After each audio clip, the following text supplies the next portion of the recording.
Hello everyone. ఇవాళ మనతో పాటు ఉన్నారు creative director and political analyst Geetha Krishna garu. వారితో మాట్లాడదాం. Hello sir. Hi. Sir, Chandrababu garu hit list లో ఇంకా 2000 మంది నేతలు ఉన్నారని చెప్పేసి ఒక న్యూస్ వస్తుంది. అంటే సోషల్ మీడియా అరెస్టులు కానీ ఇవన్నీ. సో ఎవరా 2000 మంది, ఏంటా కేసు? ఇప్పుడు నా మొత్తం చెప్పనప్పుడు నేను వాళ్ళకి అడిగేలే మొత్తం అయినా వల్ల కాదు. నాకు ఎవరో లోకేష్ ఏమన్నా లిస్ట్ పంపిస్తే చెప్తే మీకు ఆయన 3 గంటల సోర్స్ అదే ఉంటుంది పేర్లు చెప్తేనే ఉంటారు. రెడ్ బుక్లో అది వాళ్ళ అబ్బాయి చూసుకున్నాడు. ఆయన మట్టుకు ఈ డైవర్షన్ పాలిటిక్స్లో ఆరు ప్రామిస్లు చేయలేకపోయారు. అది తప్పది. ఫస్ట్ అది చెప్పాలి. తర్వాత ఏమో వరదల్లో ఖర్చు పెట్టిన బ్రేకప్ చెప్పాలి. ఇంకోటి వచ్చి అయ్యో 4-5 ఫ్యాక్టరీలు వస్తున్నాయి, పెద్ద పెద్ద వాళ్ళు వస్తున్నారు, అంబానీ అదానీ, వాళ్ళ వల్ల రాష్ట్రానికి ఎంత లాభం జరుగుతుంది చెప్పాలని నేను ఒక్కడే చెప్పాను. అది బికాజ్ ఊరికి వాళ్ళు వస్తారంటే ట్యాక్స్లు కట్టకుండా ఎందుకు? ట్యాక్స్లు కట్టకుండా ఇలాన్ మస్క్ కూడా వస్తానన్నాడు. ఈ పాటికి స్టార్ట్ అయిపోయినాయి. ఇక్కడ మోడీ గారు కట్ చేసాడు. ఇప్పుడు మళ్ళా ట్యాక్స్లు కొంచెం అటు ఇటు సవరణలతోటి ఇప్పుడు ఒప్పుకుంటాడు. బికాజ్ బుష్ యొక్క అవసరం మనకు ఉంది, డొనాల్డ్ ట్రంప్ యొక్క అవసరం మనకు ఉంది. కాబట్టి అతను కూడా పోయే ముందు మంచిగా చేస్తున్నాడు. మంచి ట్యాక్స్ ఎగ్జంప్షన్స్, ట్యాక్స్ రిడ్యూసింగ్. మన ఇండియన్ ఒక అతన్ని ఇలాన్ మస్క్ని కలిసి ఒక డిపార్ట్మెంట్కి పెట్టారు. ఇలాన్ మస్క్ కూడా పాలిటిక్స్లో దించాడు, గవర్నమెంట్లో దించాడు. ఎందుకంటే ఆయన 75 వచ్చేసినాయి. ప్లస్ ఏమో ఇటువంటి వాళ్ళు 10 మంది కావాలి. అంచేత డెమోక్రాట్స్ చేసిన అన్యాయాలు, బైడెన్ చేసిన వెర్రి పుష్ప విలాపాలు అనమాట, అన్ని చెత్త చేశాడు. అవి అండ్ ఆల్సో డొనాల్డ్ ట్రంప్ రావడం వలన బంగ్లాదేశ్కి దెబ్బ. అతను నోబెల్ ప్రైజ్కి ఇచ్చారు కదా అతనికి. అప్పుడున్న అతనికి అంత డిజర్వ్ కదా అతను. ఆ బైడెన్ దగ్గరికి వెళ్ళిపోయి కౌగిలించుకోవడం, అక్కడ వేస్ట్ ఫెయిల్వాడు. ఇప్పుడు ఆడికి దెబ్బేస్తాడు ట్రంప్. బంగ్లాదేశ్ అటు మామూలుగానే ఆ ముస్లిమ్స్ అంటే పెద్ద ఇంట్రెస్ట్ ఉండదు డొనాల్డ్ ట్రంప్కి. సరే ఇటువంటి ఇలాగ రివల్యూషన్ తీసుకొచ్చే వాళ్ళు అంటే కంట్రీస్ అంటే ఇష్టం ఉండదు. కాబట్టి బంగ్లాదేశ్కి ఒక పెద్ద దెబ్బేస్తాడు డెఫినెట్గా. మళ్ళీ Hasina may become prime minister also. ఇవన్నీతో పాటు ఇప్పుడు చంద్రబాబు నాయుడు గారి ఒక లిస్టుకు ఉన్నప్పుడు ఇది ఎందుకు చెప్పానంటే, ఈ పొజిషన్ అలా వస్తూ ఉంటాయి. ఎవ్రీ డే ఒక్కొక్క డెవలప్మెంట్ జరుగుతూ ఉంటుంది ఒక ఎలక్షన్ అయిన తర్వాత. ఈ విధంగా కూటమి పేరుతోటి Pawan Kalyan, BJP and also Telugu Desam కలిసి విశేషమైన మెజారిటీతో గెలిచారు. పార్లమెంట్ సెషన్లో కూడా కొంచెం చప్పగా ఉన్నా కూడా ఇది చేస్తున్నారు. ఎవరి అపోజిషన్ లేదు కదా, మరి వీళ్ళు వెళ్ళకపోవడం అనేది కరెక్ట్ కూడా కాదు. యాక్చువల్గా వీళ్ళు కొంతకాలం వెళ్ళకపోతే డిస్క్వాలిఫై అవుతారు జగన్ వాళ్ళను. కానీ అది జరగకపోవచ్చు, ఎందుకంటే డిస్క్వాలిఫై అయితే మరి చంద్రబాబు నాయుడు వెళ్ళలేదు. వాళ్ళు మిస్సెస్ ఏదో అన్నారని చెప్పేసి అసెంబ్లీలో నేను సీఎం అయిన తర్వాత వస్తాను వెళ్ళిపోయాడు. మరి అప్పుడు ఎందుకు డిస్క్వాలిఫై అవ్వలేదు? ఇవాళ స్టిల్ ఎమ్మెల్యే ఉంది. ఇప్పుడు ఇతను డిస్క్వాలిఫై చేస్తే అప్పుడు ఎందుకు చేయలేదని అడుగుతారు. సో అదేం కాదు. కానీ అవి కొంతమంది చెప్తున్నారు, కొంచెం విషయం తెలుసున్న వాళ్ళ మీద ఇలా వీడియో చేసి చెప్తున్నప్పుడు టెక్నికల్గా ఈ ప్రాబ్లమ్స్ ఉన్నాయి. అతను ఏదో విధంగా పార్లమెంట్లో తీసుకెళ్తే ఈ ఆర్ఆర్ఆర్ వాళ్ళందరూ కలిసి ఇన్సల్ట్ చేయొచ్చు అనుకున్నారు. అవి అంత ఈజీ ఏం కాదు. కానీ సో ఆర్ఆర్ఆర్కి ఏదో కట్టుతుప్పుడు కోసం ఇచ్చారు. ఉప స్పీకర్, డిప్యూటీ స్పీకర్ ఇచ్చారు. అదే చాలా అతను దాంతో మనవాడు ఆనందించేస్తున్నాడు లోపల. ఫుల్ ఎంజాయ్మెంట్ అనమాట. అంచేత ఏదో విధంగా మీ ఫ్రెండ్ కూడా వస్తే బాగుండని పవన్ కళ్యాణ్ అంటాం. అసెంబ్లీ సెషన్లో అభివృద్ధి ఏమి చేయాలో, ఏమి చేస్తాం అనేది ఇప్పుడు 100 రోజుల పైన అయింది. దాని గురించి మాట్లాడుకోవడం తక్కువ. ఈ జోకులు ఎక్కువ. జగన్ని తిట్టడమే ఒక ప్రాతిపదికగా చేస్తారు. ఇదంటే మొన్నటి వరకు వాళ్ళ గురించి మాట్లాడారు, మొన్న వాళ్ళు సపోర్ట్ చేశారు. ఇప్పుడు ఇలా మాట్లాడతారంటే ఏదైనా గవర్నమెంట్ని క్వశ్చన్ మనమైనా చేయాలి కదా. చేస్తూ నువ్వు 6 ప్రామిస్లు ఎందుకు చేయలేదు? వచ్చే ఫ్యాక్టరీలు వెనకాల ఉన్న ఈ అదానీ కానీ, అంబానీ కానీ, ఈ గ్రూప్స్ అన్నీ కలిసి పెట్టడం వల్ల స్టేట్కి ఎంత లాభం వస్తుంది అని నేను ఎన్నిసార్లు చెప్తున్నాను. అదేవిధంగా మన గోదావరి బేస్ నుంచి వెళ్ళే ఆయిల్ ఎలా కంట్రోల్ చేయగలుగుతున్నారు? ఇవన్నీ మోడీకి కావాల్సిన వాళ్ళు చేతుల్లో ఉన్నాయి. మీరు మోడీ ఏదో మీకు ఇది సపోర్ట్ చేశాడని చెప్పేసి మీరు అలా చేతికి వెళ్ళిపోతే రాష్ట్రం బాగుపడదు. యాజ్ స్టేజ్ కన్నా సౌత్ ఇండియాని విడిపోవాలనుకుంటున్నారు. ఇప్పుడు ఓ పక్కన సౌత్ ఇండియా విడిపోవాలనుకున్న టైంలో మళ్ళీ అక్కడ త్రిపురలో నాకు గొడవ జరుగుతున్నాయి. ఒక చిన్న రాష్ట్రం ఏంటంటే మొత్తానికి మనం వేరే దేశం అయిపోదామని చూస్తున్నాం క్రిస్టియన్స్. అర్థమైనప్పుడు ఎన్ని ఒకేసారి ఎందుకు చెప్తానంటే ఈ డేంజర్ ఉంది. ఇవన్నిటిని కాపాడుకోవడం బాధ్యత సెంట్రల్లో ఉన్న వాళ్ళు ఉండాలి. వాళ్ళు అసలు ఆ పక్కన నార్త్ ఈస్ట్ పక్కన మొన్నటి వరకు చూసేవారు కాదు. దానివల్ల బ్యాడ్ అయిపోయాడు. చాలా వరకు మోడీ గారు బ్యాడ్ అవ్వడం కారణం అంటే బికాజ్ యూఆర్ ప్రో హిందూ కాబట్టి in the secular state of government how could you be like that, మీరు అలా ఎలా ఉండగలరు అనేది Hmm. క్వశ్చన్ ఎవరైనా అడుగుతారు. సెక్యులర్ స్టేట్ కాకుండా దీన్ని మామూలుగా చేసేస్తే గొడవ లేదు. ఇప్పుడు బంగ్లాదేశ్ అలాగే అవుద్ది, ఇప్పుడు సెక్యులర్ Hmm. కాదు అన్నప్పుడు అక్కడి నుంచి పోవన్నా పోవాలి, అక్కడ మీరు భరించాలి. మా హిందువులు ఎందుకు తిడతారని అనే అధికారం ఉండదు. ఇంకా ఇది సెక్యులర్ స్టేట్ కాకుండా చేయడానికి చూస్తారు అక్కడ. Hmm. It's an Islamic country కింద బంగ్లాదేశ్. అదేవిధంగా అదేవిధంగా ఇక్కడ ఎందుకు చేయలేరంటే ఇక్కడ వీళ్ళ జనాభా ఎక్కువ ఉన్నారు. ఓకే. సో ఇక్కడ మన చంద్రబాబు గారు ఇప్పుడు ప్రస్తుతం ఆ 2000 మంది ఎవరు ఉన్నారనేది అది ఒక చిన్న మైనర్, అది కక్ష రాజకీయాలతోటి దాన్ని ఏమంటారు, it's like kind of a vengeance వాళ్ళ మీద తీసుకోవడం అనేది వెండెట్టా పాలిటిక్స్ అంటారు కదా, అది అలా ఉంటాను. అది పెద్ద మేజర్గా చూపిస్తారు ఇప్పుడు అసెంబ్లీలో. అదెందుకు మనకి, అది ఓన్లీ ఒక పార్ట్. జగన్ వరకు మీరు బాధ పెట్టాలి, అది వాళ్ళ పక్కన ఉంటూ Hmm. రాష్ట్ర పరిపాలన నిజాయితీగా జరుగుతుందా లేదా అనేది నేను చూస్తున్నాను. ఓకే. వచ్చే ఫ్యాక్టరీలు అయినా వచ్చే ఎవరైనా బిజినెస్ ఇన్వెస్ట్మెంట్ అయినా అది వైజాగ్లో పెడుతున్నారా అది తెలియాలి, అమరావతిలో పెడుతున్నారా తెలియాలి, విజయవాడ చుట్టుపక్కల పెడుతున్నారా తెలియాలి. అలా పెట్టడం వల్ల మనకి ఎన్ని ట్యాక్స్లు వస్తున్నాయి, ఆ ట్యాక్స్ ఎగ్జామ్ట్ చేస్తున్నారా, ఎందుకు చేస్తారు మీరు? మోడీ గారి మనుషులు అయినంత మాత్రం ట్యాక్స్ ఎగ్జామ్షన్ ఎందుకు ఇస్తారు మీరు? Hmm. అదాని అయితే ఎవరికి కావాలి, అంబానీ అయితే ఎవరికి కావాలి, రాష్ట్రానికి ప్రయోజనం లేకుండా ఆల్రెడీ ఆయిల్ పట్టుకుపోతారు. Hmm. అది క్వశ్చన్ చేసినందుకే వైఎస్ రాజశేఖర రెడ్డిని ఏం చేశారో దేవుడు తెలియాలి. Hmm. అదేటప్పుడు అది క్వశ్చన్ చేశాడు, చేసి బహుశా రాష్ట్రానికే కాకుండా అతనికి కూడా సొంతంగా అడుగుంటాడు. అర్థమైనప్పుడు ఇది యాక్చువల్గా facts.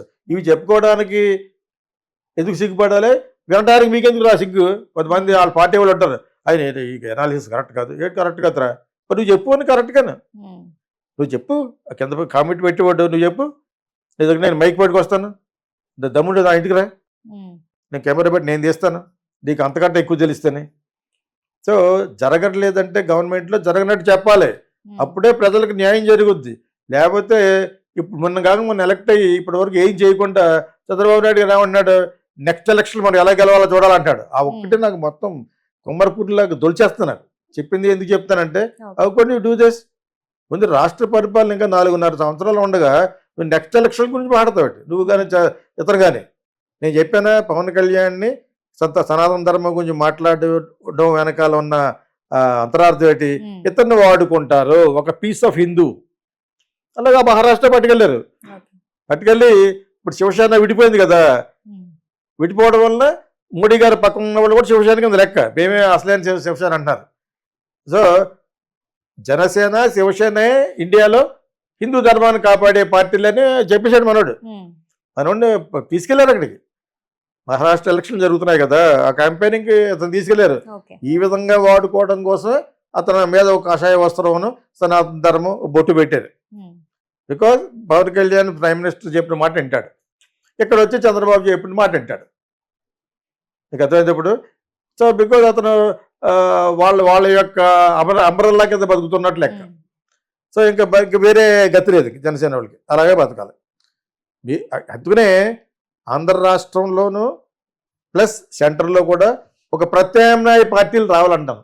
Not Congress, not BJP, something else should come. అక్కడ కూడా అంతే, కూటమిలో ఉన్న ఈ ముగ్గురు కాకుండా సంబడి ఎల్స్, వేరే వాళ్ళు ఎవరన్నా ప్రత్యామ్నాయం వస్తేనే మన రాష్ట్రాలు బాగుపడతాయి. లేకపోతే నార్త్ ఇండియన్స్ సౌత్ ఇండియన్స్ని ఎక్స్ప్లోర్ చేస్తూనే ఉంటారు. ఈ మోడీ అండ్ పార్టీలు అందరూ కూడా మంచివాళ్ళే. నేను I'm a fan of Modi because of his discipline. ఎక్కడికన్నా వెళ్తే చాలా హుందాగా వెళ్తాడు కాబట్టి. సో అది నా పర్సనల్ ఆప్షన్. అన్నంత మాత్రాన వాళ్ళే ఉండాలని ఎందుకన్నంటే, ఎక్కడన్నా ప్రత్యామ్నాయం ఉండాలి, ఉంటేనే నాకు స్ట్రాంగ్ అపోజిషన్ ఉంటేనే మీరు కరెక్ట్గా చేస్తారు. అదేవిధంగా ఆంధ్ర రాష్ట్రంలో కూడా ఎప్పుడు చూసినా 2000 మందిని బొక్కలో అది అంతసేపు వేస్తారు. ఆ లిస్ట్ ఒకసారి తెచ్చి రెస్పెక్టెడ్ పోలీస్ స్టేషన్లో పట్టుకెళ్ళి లోవాడే, ఇది నిజంగా అంత ఖాళీ ఉంటేనే 2000 మందిని లోపల పెట్టి పెట్టడానికి తగిన రాజమండ్రి ఇవన్నీ జైళ్ళు కలిసి ఉంటే పెట్టండి. What is there? అది పెద్ద విషయం కదా అన్నాను. దట్ ఈస్ నాట్ పరిపాలన, అది పరిపాలన కాదు కదా. ఆ 2000 మంది పెట్టడమే నీ యొక్క ధ్యేయం కింద మాట్లాడే మాటల్లో పరిపాలన లేదు. పరిపాలన ఎక్కడ ఉంటుంది? ఎంతమంది ఇన్వెస్ట్ చేశారు, ప్రజలకు ఇలా జరుగుతుంది, ప్రజలకు అన్యాయం జరగకుండా, రిజిస్ట్రేషన్ ఆఫీస్లో వాళ్ళ మీద బొమ్మలు వేయకుండా జగన్ వేసేసుకున్నట్టు ఇటువంటి అన్యాయాలు చేయకూడదు, ఎక్కడ ఉండకూడదు. జయలలిత పెట్టుకునేది అమ్మ క్యాంటీన్, బొంగు క్యాంటీన్, అమ్మ ఇది సొంత డబ్బులు అయ్యిందినే. ఇక్కడ అంతే, అన్నగారి పేరు ఎన్టీఆర్, అన్న ఇది అది చంద్రన్న గింద్రన్న, what is all this? Andhra రాష్ట్ర పేరు పెట్టి చెప్పండి. ఆంధ్ర రాష్ట్రంగా అన్నపూర్ణను, నందిను ఇది పెట్టండి. కానీ Karnataka people at least Nandi dairy అది ఇది అని ఉంటుంది.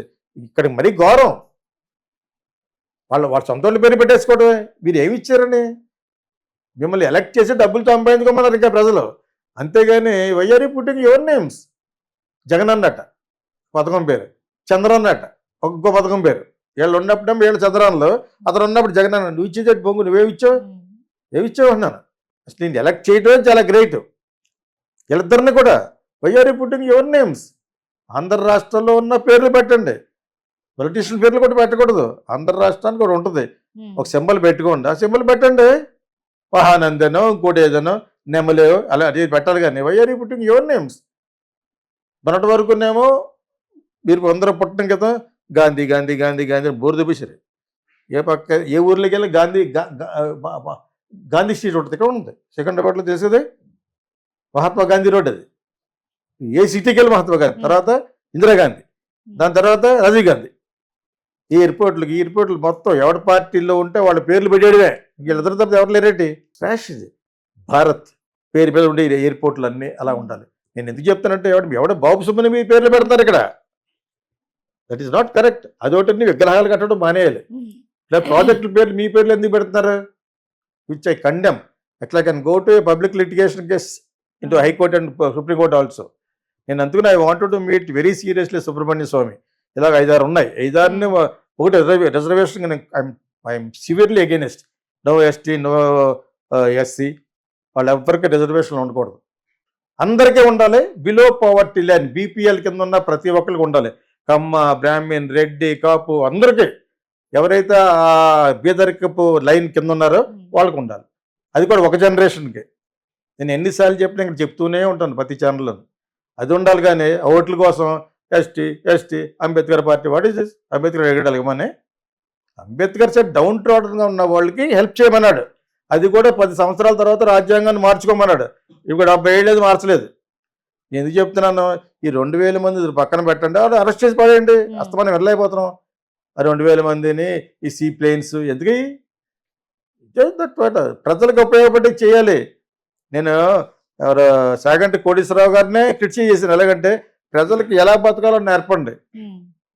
ఊరికిన ప్రవచనాలు చెప్తూ ఇప్పుడు రాముడు సీతను ఎందుకు how Rama survived a failure character. అలాగే మీరు అందరూ ఎలా కృష్ణారామ అంటే కూర్చున్న 77 ఏళ్ళకి చెప్పినట్టు అందరికి చెప్తే ఎందుకు కాలేదు? వాడికి అయిపోయింది లైఫ్. 77 ఏళ్ళు పైన ప్రవచనాలు వినేవాళ్ళతో అయిపోయింది. ఇప్పుడు ఆయన రెస్పెక్టబుల్ పోస్ట్ ఇచ్చారు కాబట్టి do something which will be helpful for the livelihood యూత్కి, భావి భారత పౌరులకి ఉపయోగపడే చెప్పాలి. మీరు చెప్పిన గంట సేపు ప్రవచనాల్లో రాముడి గురించి సీత గురించి గంట చెప్పినా తను ఎలా బతకాలి అవి చెప్పాలి. నేను ఇప్పటికి కూడా నేను దానికే కట్టుబడి ఉంటాను. యాక్చువల్లీ అదేవిధంగా చంద్రబాబు రాని ఎవరు రాని అక్కడ పవన్ కళ్యాణ్ రాని డూ సంథింగ్ జస్టిస్. 5 అంటే వాలంటీర్ గురించి మాడుతుంటే నవ్వుతున్నాడు మనోడు పవన్ కళ్యాణ్. మరి ఎందుకు ప్రామిస్ చేశారు అంటే అప్పుడు చేసినవన్నీ నీటి మూటలేనా? అతను ఓడించడమే జయం. మీరు ఏం చేస్తారో చెప్పట్లేదు. ఆ రోజు కూడా అది అరిచివ్వండి. నేను మీరేం చేస్తున్నారో మీ మేనిఫెస్టో చెప్పకుండా ఎప్పుడు చూసినా అతను ఓడించడమే జయంగా చేశారు, ఓడిపోయాడు. ఇప్పుడేంటి మీరు చేస్తారనే 6 ఉన్నాయి, 6 చేయట్లేదు. అంతేగాని 2000 మందిని అరెస్ట్ చేయడం చెప్పి ఇట్స్ సీఎం హ్యాండ్. పోలీస్ డిపార్ట్మెంట్కి ఆర్డర్ వేసాడు, మొత్తం వాళ్ళు పెడతారు. వాళ్ళ తర్వాత కోర్టుకి వెళ్ళినా ఏమి వెళ్ళినాయి, వీళ్ళు ఏమి చేయాలి, వాళ్ళకి ఎలా పాఠం చెప్పాలో చెప్పొచ్చు. అది ఉండాలి. అలా ఉన్నదని తెలిస్తేనే రేపొద్దున భయపడతారు. కాబట్టి ఇది చేసినప్పుడు ఈ కూటమిలో ఉన్న వాళ్ళ యొక్క ఛానల్స్ కూడా కొన్ని ఉన్నాయి, వాళ్ళు చేసిన అరాచకాలు కూడా బయట పెట్టాలి. ఇప్పుడు punishment, crime and punishment should be equal to everybody. Okay sir, thank you.